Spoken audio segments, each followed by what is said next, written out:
গতিকে কলিযুগৰ মানুহ আপোনালোকে মাত্ৰ 5 জনৰ ভিতৰত এজন হ'বলৈ যত্ন কৰিব। ভাগৱত শুনি সন্ত মহন্ত ভক্ত বৈষ্ণৱ সাধু এই 5 জনৰ ভিতৰত যদি এজন হ'ব পাৰে আপুনি গৃহতে থাকি মুক্তি লাভ কৰিব পাৰিব।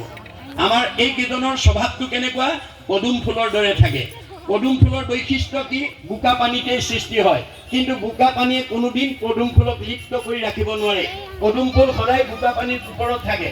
আমাৰ সন্ত মহন্ত ভক্ত বৈষ্ণৱসকল মই দিয়া ধন ধান টকা পইচা গাড়ী মটৰ পকা ঘৰ দুৱাৰ ঐশ্বৰ্য বিভূতি ব্যৱসায় চাকৰি তাতে থাকে, কিন্তু লগত নিব নোৱাৰা ধনৰ মোহে মোত ভকতি কৰি মুক্তি পোৱাৰ পৰা তেওঁলোকক বঞ্চিত কৰি ৰাখিব নোৱাৰে। আমাৰ এই সকল মানুহ কেনেকৈ থাকিব লাগে?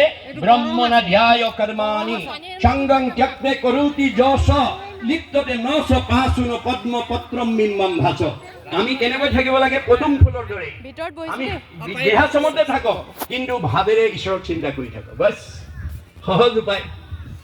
সনাতন সাৰ্বজনীন এয়া হৈছে মহাপুৰুষৰ ধৰ্ম। আন ধৰ্মবিলাক আপুনি কৰিব পাৰিব, কিন্তু হিংসা থাকিব। কৰৈ নানা হিংসা ধৰ্ম নানা দেৱ পূজৈ পুণ্য ক্ষয় ভৈলে দুনাই নৰকত মজৈ। অন্য ধৰ্মত হিংসা ধৰ্ম আছে, প্ৰাণী হিংসা কৰিব, বলি দি পেলাই আপুনি পুণ্য অৰ্জন কৰিব পাৰিব, কিন্তু সেই পুণ্য লৈ আমি কলৈকে যাব পাৰিম? স্বৰ্গলৈকে যাব পাৰিম। স্বৰ্গত আকৌ সেই পুণ্যবিলাক খাই শেষ কৰাৰ পিছত আকৌ ধাক্কা মাৰি পঠাই দিব, যা পুণ্য লৈ আহা, কপীয়া তৰা হৈ আকৌ নামিব লাগিব। শংকৰদেৱে কৈছে যিটো ধৰ্ম আচৰণ কৰিলে পুনৰ নৰকলৈ নামি আহিব লাগে, সেই ধৰ্ম মই তোমালোকক দিয়া নাই।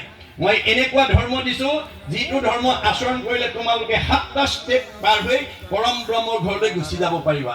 ভাগৱত শুনাৰ লগে লগে প্ৰথমে দহিব পাতে কচয়, কৰাইবে মহাপুণ্য অদ্ভুতয়, মিলাইবে বিষয়ত বীৰগতি, কৃষ্ণত পোৱাইবে প্ৰেম ভকতি, উপজাইবে আতি বৈষ্ণৱ জ্ঞান, মায়াকো দহিয়া কৰৈ নিৰ্যান, চৈতন্যময় পূৰ্ণানন্দ হৰি থৈবন্ত তেন্তে এৰেকে কৰি।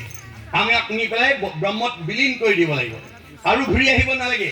আজি আপোনালোকে বিভিন্ন